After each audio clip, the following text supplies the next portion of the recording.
Իհարկե, IBFM-ի անցուդարձը լինում է աշխարհի ցանկացած կետում, հայրենիքում, այնտեղ, որտեղ կա գետ մեկ հայր, փորձում ենք բացահայտել յուրաքանչյուր հայի իր գործունեությունը, իր անելիքները։ Բայց այս անգամ Լուսինե մեզ բախտ է վիճակվել կրկին անգամ կապ հաստատել հայրենիքի հետ։ Այո, Կամուրջը գծված է, մեկ բաժակ թեյ եւ սուրճը մեզ հետ միասին ուղևորվում ենք 5247 կիլոմետր։ Իհարկե, հանդիպելու ենք Հայկ Կարապետյանի հետ, Arm-Drone համայնքի հիմնադիր, ողջույն եւ բարի գալուստ IBFM Հայկ ջան։ բարև ձեզ հեռավոր Փարիզից։ Բարև ձեզ։ Ինչպե՞ս եք։ Լավ, դուք ինչպե՞ս եք։ Շատ լավ բարձր տրամադրություն ունենք այս պայից սկսած, քանի որ կապ ենք հաստատել հայրենիք, կրկին անգամ կամուրջը գծված է։ Ինչպես անցկացրեցիք ամանորը եւ Սուրբ Ծնունդը հայրենիքում։ Շատ լավ անցավ։ Ես էլ ուզում եմ շնորհավորեմ ձեր ամանորը եւ Սուրբ Ծնունդը, ցանկանում եմ ձեզ անխափան եթեր։ Շնորհակալ ենք։ Դե ինչ սիրելի ունկնդիրներ, ինչպես արդեն կռահեցիք, արդեն մեր հյուրի այսպես ներկայացնելուց, այսօր մեր հյուրի հետ մի շատ հետաքրքիր թեմա ենք շոշափելու, խոսելու ենք նորագույն տեխնոլոգիաներից, ավելի ճշգրիտ անօդաչու թռչող սարքերից, ATS այսպես են ասում Հայաստանում, որը իհարկե ֆրանսերեն դրոնի համարժեքն է դրոն։ Սկսենք սկզբից, այ հետաքրքիր է, ինչ է իրենից ներկայացնում Arm-Drone համայնքը, երբ եք այն հիմնել եւ ինչ նպատակով։ Փոքր հերվից կամ պատմեմ ընդհանուր իմ այս ոլորտի հանդեպ հետաքրքրվածությունից, հետո անցնեմ արդեն Arm-Drone-ի։ Երբ որ 2016 թվականին ապրիլյան պատերազմի ժամանակ զինծառայող էի, այդ ժամանակ պատերազմի ընթացքում մեր վրա կիրառեցին տարբեր կամիկաձե սարքեր, դրանից հետո ոնց որ զորացրվելուց հետո այդ ուղղվածությունը թռչող սարքերի հանդեպ իմ մոտ բավական տենց մեծ հետաքրքրություն առաջացրեց ու դրանից հետո ինքնուրույն որոշեցի դրանով զբաղվել։ Պատրաստում էի տարբեր տեսակի ինքնաթիռանման մոդելներ, հետո փորձում էի անցում կատարել կոպտերանման մոդելների ու ոնց որ այդպես ինքնազարգանալով, ինքնակրթվելով փորձեցի ունեցա արդեն աշակերտներ, փորձեցի իրանց էլ սովորացնել, միասին գնում էինք թռիչքների, շատ հաճախ կոտրում էինք այդ սարքերը, այդ կոտրելու ընթացքում հետո վերանորոգում էինք ու փորձում էինք նորից ոնց որ ուղղելով սխալները ավելի լավ թռիչքային պարամետրեր ստանայինք ու դրանից հետո արդեն մի փոքր աշխատելով տարբեր ընկերություններում որոշեցի հիմնել իմ կազմակերպությունը, քանի որ նկատեցի, որ դրոնները հիմնականում կիրառվում են ոնց որ ռազմական ոլորտում ու ոնց որ քաղաքացիական նշանակության կիրառություն ընդհանրապես ոնց որ պոպուլյար չէր Հայաստանում, որոշեցի այդ ուղղվածությունը զարգացնել ու հիմնեցի Arm-Drone համայնքը, ինքը կրթական սպորտային հասարակական կազմակերպություն է, որը զբաղվում է FPV դրոններով։ FPV-ն բացվում է անգլերենով first person view, ինչը թարգմանաբար հայերենով լինում է դիտում առաջին դեմքից։ Այստեղ տեսանյութերում երևի տեսակ, որ FPV ակնոցները երեխաները հագնում են իրենց աչքերին, երեխաները կամ մեծերը, ու արդեն վահանակի միջոցով վարում են։ Այս պայն մեր Facebook-յան հետևորդները տեսնում են այս տեսանյութը, այո։ Այդպես ոնց որ նմանատիպ սարքերը վարելու, սպասարկելու, վերանորոգելու, հավաքելու, ոնց որ անհրաժեշտ բոլոր ֆունդամենտալ գիտելիքները թե երեխաները, թե պատանիները ստանում են ու դրա շնորհիվ արդեն կարողանում են մասնակցեն, հետևում արդեն մեր կողմից կազմակերպված մրցույթներն են, կարողանում են արդեն մասնակցել մեր կողմից կազմակերպված մրցույթներին, իսկ լավագույնները արդեն միջազգային մրցույթների տարբեր երկրներում։ Իսկ քանի տարի որ արդեն համայնքը գրանցված գոյություն ունի։ Գրանցված գոյություն ունի 2022 թվականից արդեն 4 տարի, իսկ ոչ օֆիցիալ մինչև գրանցումը բավական մեծ աշխատանք եմ կատարել, որպեսզի կարողանանք արդեն համայնքը ձևավորենք։ Քանի որ Հայաստանում այդքան էլ պոպուլյար չէր տվյալ ուղղվածությունը, մանավանդ կրթական սպորտային միջավայրում բավական մեծ դժվարություններ եմ ունեցել մարդկանց բացատրելու ոնց որ ոլորտի կարևորության մասին, ընդհանուր աշխարհում համարվում է, սա համարվում է սպորտ, FPV drone racing-ա կոչվում, ովքեր որ դրսում են ապրում, վստահաբար տեսել են որևէ միջոցառումներ, երբ դրոնները անցնում են տարբեր արգելքների միջով ու ամենաարագ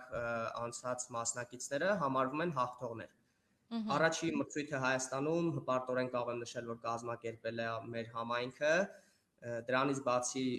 ստեղծել ենք հայալեզու վիդեոդասեր մեր հայրենակիցների համար, որպեսզի մարզերում ապրող երեխաները նույնպես հնարավորություն ունենան իրենց մայրենի լեզվով տվյալ ուղղվածությամբ կրթություն ստանան ու վիդեոդասերը ոնց որ բավական բավական աշխատանք է վիդեոդասերի վրա արված ու անընդհատ ամեն տարի փորձում ենք մի քանի վիդեոդասել ավելացնենք, որ հայրենով մենք ունենանք որակյալ ուսուցողական կոնտենտ, որ մեր երեխաները հնարավորություն ունենան իրենց լեզվով ոնց որ սովորեն։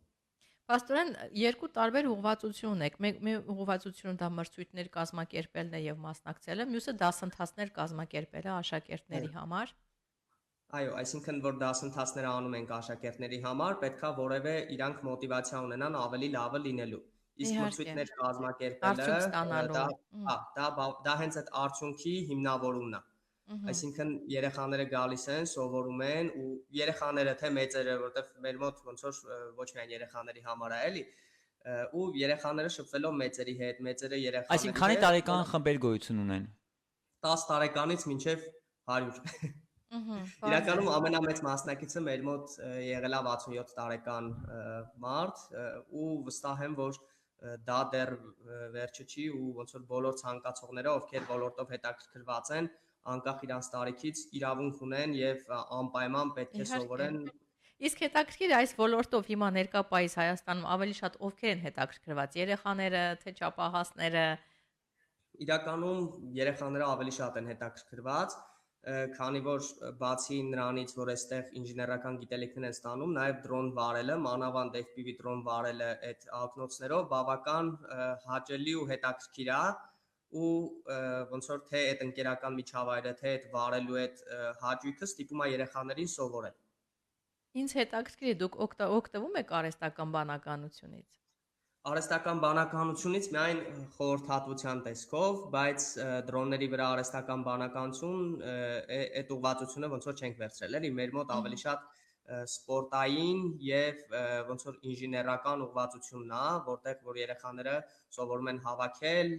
թռիչքներ կատարել, մրցույթների պատրաստվել, արագության եւ թռիչքի տեխնիկայի վրա են աշխատում։ Որտեղ են իրականացվում մրցույթները։ Երևանի սահմանում, Երևանի տարածքում, Երևանից դուրս։ Այո, մենք անցկացրել ենք Երևանում, սակայն ցանկանում ենք մարզերում նույնպես միջոցառումներ անցկացնել եւ մեր դասընթացները նույնպես տեղափոխել մարզեր։ Հուսով ենք, մենք իմիջիայլոց նշեմ, որ ունենք արտադպրոցական ծրագիր հաստատված կրթության, գիտության, մշակույթի եւ սպորտի նախարարության կողմից, որը մեզ թույլ է տալիս բացել տարբեր լաբորատորիաներ։ Մենք արդեն մեր առաջին լաբորատորիան բացեցինք Պլեխանովի անվան համալսարանում, որը գտնվում է Երևանում, սակայն մտադրություն ունենք նաև մարզերում մասնաճյուղեր բացելու ու եթե ունենանք ֆինանսական աղբյուրներ եւ հնարավորություններ, մեծ սիրով ոնց որ առաջին լաբորատորիան համալսարանից դուրս անպայման նկատի եմ ունենալու բացել որևէ մարզում։ Ես տեսնում եմ, որ բավականին հագեցած ծրագիր ունեք եւ հենց դա էլ լինելու էր իմ հարցը։ Արդյոք ում հետ եք համագործակցում։ Միայն կրթության եւ գիտության նախարարության հետ, թե այլ ինչ որ, չգիտեմ, կազմակերպությունների հետ եք նաեւ համագործակցում։ Օրինակ մրցույթները կազմակերպելու համար դա այդքան էլ հեշտ աշխատանք պետք է որ չլինի։ Բավական բարդ է, սկզբում, երբ որ մենք սկսում էինք մեր աշխատանքները անել, մարդիկ ոլորտից անտեղյակ էին, Հայաստանում FPV դրոնների օպերատորներ մատերի վրա կարելի էր հաշվել, այսինքն եթե մենք անգամ կարողանայինք մեծ մրցույթ կազմակերպել, մասնակիցներ Հայաստանից չէինք ունենալու, առաջի տարին, երբ որ կազմակերպեցինք, ունեցանք 12 մասնակից, այդ թվում նաև ես։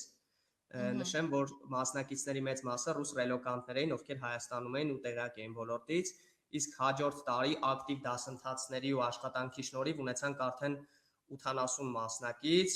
որոնցից 60-70%-ը հայեր են։ Այդ ոնց որ ցույց է տալիս, թե ինչքան մեծ աշխատանք են կատարել ոլորտի մասին իրազեկելով, սովորեցնելով մեր հայրենակիցներին, իսկ հաջորդ տարիներին արդեն մասնակիցները այնքան շատացան, որ կարիք եղավ արդեն նախընտրական փուլ իրականացնել, այսինքն մրցույթը իրականացնել 2 օրով։ Մեր գործընկերներն են, ինչպես նշեցի, կրթության, գիտության, մշակույթի, սպորտի նախարարությունը, որը հաստատել է մեր արտադպրոցական ծրագիրը։ Շնորհակալություն եմ հայտնում նաև մեր սպորտի վարչությանը, Երևանի քաղաքապետարանի սպորտի վարչությանը, ովքեր մեզ տրամադրելու են տարածք, որտեղ մենք կարողանանք արդեն 3 տարի ունենալ մեր հիմնական լաբորատորիան ու այդտեղ կրթել մեր երեխաներին եւ պատանիներին։ Մեր գործընկերներից շատ շնորհակալ եմ X-Art ընկերությանը, Ucom ընկերությանը եւ մյուս մեր բոլոր գործընկերներին։ ում չնշեցի, մեր ընկերներին, ովքեր միշտ մեր կողքին են եղել ու ամեն ինչ անում են, որպեսզի երեխաները կարողանան ստանալ որակյալ կրթություն։ Ինչպես Ես նաև էսպիսի հարց, նշեմ, այսպես նայում եմ շատ տպավորիչ է, գիտեք, տեսանյութը մի կողմից դիտում եմ, այս անօթաչու թռչող սարքերը որտեղ են հավաքվում, հենց ձեզ մոտ են հավաքվում։ տեսեք, տվյալ տեսանյութում դուք տեսնում եք փոքրիկ դրոնները, որոնք որ մենք վարում ենք փակ տարածքներում, հիմնականում աշնանը եւ ձմռանը, երբ որ դրսում ցուրտ է, բայց մենք մեր մարզումները ոնց որ չենք կանգնացնում, այս դրոնները մենք եւ հավաքում ենք եւ տարբերակ ունենք գնել արտերկրից, երկու տարբերակն էլ կախված խնդրից ոնց որ օգտագործում ենք, էլի հիմնականում երբ որ մեզ պետքա արագ որևէ լուծում, մենք պատրաստ ենք գնում, բայց երբ որ մենք արդեն ցանկանում ենք կոնկրետ մեր ուզած պարամետրերով հավաքել, այդ ժամանակ կոմպոնենտները առանձին գնում ենք եւ սկսում ենք հավաքել։ Ընթացքում սարքերը վարելու բավական շատ դեպքեր են լինում, որ կոտրվում են կամ վնասվում են, այդ ժամանակ արդեն երեխաները սկսում են ինքնուրույն իրենց սարքերը վերանորոգել։ Իսկ քանի մասնագետ է աշխատում ձեզ հետ, որովհետև կարծում եմ մի քանիսը պետք է լինեն, որպեսզի կարողանաք արագ այդ ամեն ինչը կազմակերպեք։ Իրականում մեր նպատակը ոչ թե ոնց որ մենք վերցնենք այդ սարքերը վերանորոգենք, այլ սովորացնենք երեխաներին ու պատաններին, որ իրանք վերանորոգեն։ Դրա համար ինչքան դասընթացի մասնակից ենք ունենում, այդքան էլ ոնց որ սկսնակ մասնագետներ ենք ունենում Հայաստանում։ Տվյալ սարքավորումների առավելությունները նաև կայանում են նրանում, որ փոքր սարքավորումները անվնաս են թե օգտագործման համար, թե կոտրվելուց ավելի բարդ են կոտրվում։ Դրա համար ոնց որ սկսում ենք այս փոքր սարքավորումներից, իդեպ դրանք վարելը ավելի դժվար է, քանի որ փակ տարածքներում, սահմանափակ տարածքում ավելի բարդ է վարելը, ու երեխաները ոնց որ դժվար պայմաններում փակ տարածքներում սկսում են սովորել թռնել, հետո արդեն գնում ենք բաց դաշտ մեծ սարքերով թռիչքներ իրականացնելու։ Ինչպես ձեր խոսքում նշեցիք, հաճախ են կոտրվում, այսինքն դա վատ վարելու հետևանքով լինում կոտրումը, թե ուղղակի Դե սովորում են, հա, երևի ընթացքում։ Սովորելու ընթացքում ու բացի դրանից յուրաքանչյուր մարդ, ով պետք է հմտանա ու մասնագիտանա այս ոլորտի մեջ, կարողանա ավելի մեծ արագությունների տակ վարել, ավելի շատ ոնց որ հմտություններ ցույց տալ թռիչքային, պետքա կոտրի։ Ես ինքս շատ սարքեր եմ պարտադիր պետք է կոտրել, եթե չկոտրեցիր չես կարող սովորել։ Հանուն աշխատանքային սկզբունքը այսպեսինն է։ Սկզբից սովորում են տեսական մասը, հետո օգտվում են վարժասարքից, վարժասարքը դա կոչվում է FPV սիմուլյատոր է կոչվում, վարում են վահանակի եւ համակարգչի սոֆթի միջոցով։ Դրանից հետո արդեն նոր անցում են կատարում այս փոքր սարքերին։ Փոքրից հետո արդեն մեծին ու այդ process-ի ընթացքում ոնց որ այսպես է վարում են, կոտրում են, վերանորոգում են, նորից վարում են։ Ու այդ ցիկլը անընդհատ այդպես sense ոնց որ այնքան է կրկնվում, մինչև որ արդեն Էջ են կոտրում։ Միշտ կոտրելու այդ խնդիրը կա ու անգամ աշխարհի ամենալավագույն մարզիկները, օպերատորները մեկ այլ իրենց սարքերը կոտրում են, քանի որ աճելու տեղ միշտ էլ կա ու դու ուզում ես անընդհատ քո հմտությունները լավացնես, մարդը քանի որ ինքը տեղով սխալվելու իրավունք ունի, այդ ընթացքում ոնց որ սարքավորումները կարող են կոտրվել, բայց քանի որ տվյալ մարդը հանդիսանում է նաև մասնագետ, ինքն էլ իր սարքը վերանորոգում է։ Հետաքրքիր է, որոնք են ձեր ներկայիս խնդիրները։ Իրականում խնդիրները այսպիսին են։ Առաջին խնդիրը ոնց որ սարքավորումների պակասն է, քանի որ մի փոքր այս ոլորտով զբաղվելը թանկ հաճույք է, այսպես ասած, այդ սարքավորումները կոտրելու ընթացքում պետք է իրանց փոխարինել կամ վերանորոգել, դա ոնց որ ֆինանսական տես ծախսեր է հետևում ու ի տարբերություն օրինակ ծրագրավորման ոլորտում բարձր է, հա, փաստորեն։ Այո, ու քանի որ սարքերը իրանք օդում են լինում, ընկնելուց կարող է վնասվի ոչ թե մի դետալ, այլ ամբողջական, հետո խնդիր կարող է լինի, որ սարքը ուղղակի կորցնես։ Իհարկե դրա դեմ լուծումներ կան, բայց ոնց որ դա էլ խնդիր է ու երեխաներին, պատանիներին զարգանալու համար այս սարքավորումները, այս կոմպոնենտները շատ են անհրաժեշտ ու հետեւաբար ծախսերն էլ մեծանում ու կան շատ տաղանդավոր, շատ լավ երեխաներ, ովքեր չունեն այնքան ֆինանսական միջոցներ, որքան որ անհրաժեշտ է նրանց հմտությունները զարգացնելու համար։ Դրա համար մենք փորձում ենք մեր ուժերով ինչ որ մի կերպ նպաստել երեխաների զարգացմանը։ Ունեք արդեն հետագայի համար մշակած ծրագրեր, այո, օրինակ քիչ առաջ խոսեցիք նաև մարզերում ընդլայնվելու մասին։ Մեր նպատակն է, որ տարբեր Երևանի, Հայաստանի, ընդհանուր Հայաստանում տարբեր դպրոցներում ներդնենք մեր կրթական ծրագիրը որպեսզի թե մարզերում, թե Երևանում երեխաները հնարավորություն ունենան ստանալ որակյալ կրթություն, որը իրանց կօգնի տարբեր ուղղվածություններում զարգանալ, օրինակ նույն զոդման գիտելիքները կարա օգնի ինժեներական ցանկացած ոնց որ կազմակերպությունում աշխատելու հարցում կամ նույն 3D մոդելավորումը, որը դրոնների մեջ օգտագործվում է, կարա օգնի երեխաներին հմտանալ տվյալ ոլորտում։ Ոնց որ մեր նպատակն է երեխաներին մասնագիտական կողմնորոշման հնարավորություն տալ ու զարգացնել ինժեներական ուղղվածությունը, ԱԹՍ-ների կիրառությունը Հայաստանում ու քանի որ նշեցի տարբեր կազմակերպություններ ոնց որ զբաղված են ավելի շատ արտադրական խնդրով, իսկ մենք զբաղված ենք մասնագետների խնդրով, այսինքն տանք մասնագետներ, ովքեր կարողանան տվյալ սարքավորումները կիրառեն։ Իսկ մասնագետ դառնալու համար պետքա տարիների ջանքեր, տարիների փորձ, հմտություններ, հնարավորինս պետքա երեխաները շատ սխալված լինեն, իրանց սխալների վրա աշխատեն, որպեսզի դա իր պտուղները ապագայում տա։ Որպեսզի չափահաս դառնալով նրանք ունենան արդեն մի քանի տարվա փորձ եւ գիտելիք, որը կարողանան արդեն մասնագիտական կարիերայում օգտագործել։ Շատ հետաքրքիր է, գիտեք, այսպես լսում եմ, որ նոր ոլորտ է, այսպես զարգանում է, շատ ողջունելի է, բայց մտածում եմ, արդյոք ունեք նաև այստեղից մեր օժանդակության կարիքը, մեր ունկնդիրները այս պահին ձեզ լսում են։ Իհարկե, քանի որ նշեցի սարքավորումները բավական թանկ արժեն ու ամեն անգամ ոնց որ շատ երեխաների հետ աշխատելու արդյունքում գույքը ունի մաշվածություն, կորելու,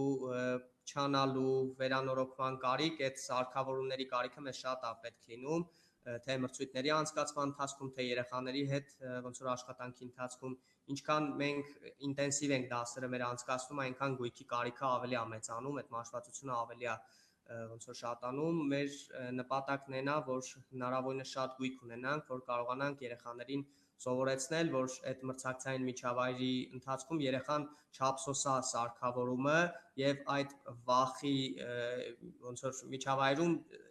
ինքը չի կարողանա զարգանալ, այսինքն մենք պետք է երեխային ասենք, որ սխալվելը նորմալ է ու այդ սխալվելու արդյունքում ոնց որ կորցրած գույքը այդպես էլ պետքա լինի, էլի ոնց որ ես ինքս եմ շատ գույք ոնց որ փչացրել, այսպես ասած, այդ սխալների հիման վրա սովորել, նույնպես երեխան սխալվելու իրավունք ունենա, հա, դրա համար ոնց որ այդ սարքավորումների կարիքը լինում է ու վստահ եմ, որ արտերկրում ապրող մեր հայրենակիցներ կարող է ունենան որոշակի սարքավորումներ, որոնք անհրաժեշտ չեն նրանց, կարող են օգտագործվել մեզ մոտ կամ կարող է ուղղակի որոշակի ինչ-որ ֆինանսական միջոցներ լինեն, որը կարելի է ուղղել սարքավորումներ գնելու վրա եւ ասենք, չգիտեմ, 50, 100 կամ ինչ որ X քանակի երեխաներ ինչպես կապ հաստատել ձեզ հետ, միգուցե հենց ձեր Facebook-յան էջով այստեղ նշված է իմ հետ ետևում Այո, մենք ունենք Facebook-յան, Instagram-յան, Telegram-յան, YouTube-յան ալիք, կանք LinkedIn-ում, կարող են բոլոր սոցհարթակներով գրել մեր օֆիցիալ էջին, արդեն կամ ես կամ մեր թիմակիցներից որևէ մեկը կապի դուրս կգան ու արդեն կկարողանանք հասկանալ, թե ինչպես կարող ենք Իսկ էջը նույնն է կարծում եմ բոլոր հարթակներում ARM drone community։ Այո, բոլոր community։ հարթակներում նույնն է, վստահ եմ, որ գտնելը այդքան էլ բարդ չի լինի։ Միայն ցանկություն է պետք։ Այո։ Շատ լավ։ Եթե չկարողանա գտնեք, ապա զանգահարեք մեզ IBFM ռադիոկան, իհարկե նաև մեր Facebook-յան էջերում կարող եք գրել մեր շացելի հետևորդներ եւ իհարկե ռադիոլսողներ, մենք էլ կփորձենք մաքսիմալ ձեզ տեղեկացնել եւ տրամադրել տեղեկություններ Հայքի Facebook-յան էջը ձեզ կտանք, իհարկե փորձենք ամեն ինչ անել, որպեսզի կապը միմյանց միջև լինի, քանի որ շատ հետաքրքիր նախագիծ է։ Մենք էլ ուրախ ենք, որ կարողացանք այս ապագայի նախագիծ է։ Այո, չենք ուզում իհարկե խոսել։ Ձեզ միանգամայն կցանկանանք հաջողություն բնականաբար ձեր գործերին եւ հայրենիքի արժե դրած այդ պարտականությունն ու պարտավորությունը ի կատար վերցնելու համար եւ մեր երեխեքին ավելի այսպես տանելու դեպի ապագա մեծ ոլորտ, որը առաջիններից մեկն է հայրենիքում, ես ինքս եկուզեի խաղալ ու խոստանում եմ, երբ որ եկա Հայաստան անպայման այցելելու եմ ձեզ ու փորձելու եմ տեսեմ, թե ինչպիսի միջավայրում եք դուք աշխատում։ Առանց կոտրելու։ Չէ, անպայման կոտրելու եմ, դա փաստ է, դա այդպես է պետք է լինի, որովհետև չի քննարկում դա, որովհետև Հայկը ասաց, պիտի անպայման կոտրես մի հատ, հետո արդեն չես կոտրելու է։ Հայկ ջան, ինչ կմաղթեք IBFM ռադիոկանից Փյուրքում եւ Հայրենիքում ապրող մեր հայրենակիցներին, մեր ռադիոլսողներին, իհարկե այն մարդկանց, ովքեր այս բանին լսում են ձեզ։ Մաղթում եմ յուրաքանչյուր անձնավորություն, ով ընտրել է որևէ ուղղվածություն, միշտ հավատա իր ուժերին, փորձի առաջ գնալ անկախ դժվարություններից անձնական իմ օրինակի վրա բերելով, որ տվյալ ուղղվածությունը ոչ միայն շատ կարևոր է Հայաստանի համար, այլ ես ինքս բավական սիրում եմ դրոնների հետ աշխատելը, ինքս թռիչքների մասնակցել, մրցույթների մասնակցել ու եթե ինչ-որ մի բան սիրով ես անում, անպայման շատ մեծ դժվարությունների միջով թեկուզ անցնելու դեպքում քո նպատակին անպայման հասնելու ես ու մաղթում եմ բոլորին յուրաքանչյուր մարդ, ով ընտրել է իր ուղղվածությունը, հավատա իր ուժերին ու ամեն ինչ անի, որպեսզի արդյունքը լինի այնպիսին, ինչպիսին որ սպասում ենք։ Այո, եղեք նպատակասլաց, սիրելի ունկնդիրներ։ Եվ փորձեք առաջ-շարժվել դրոնների միջոցով, քանի որ այդ հրաշք սարքերը ձեզ կարող են տանել ուղղակի ձեր երազանքների վայրերը։ Եվ չխորանաք նաև այլ ոլորտներ, օրինակ ռազմական։ Դա հետագայում։ Դե Դե ինչ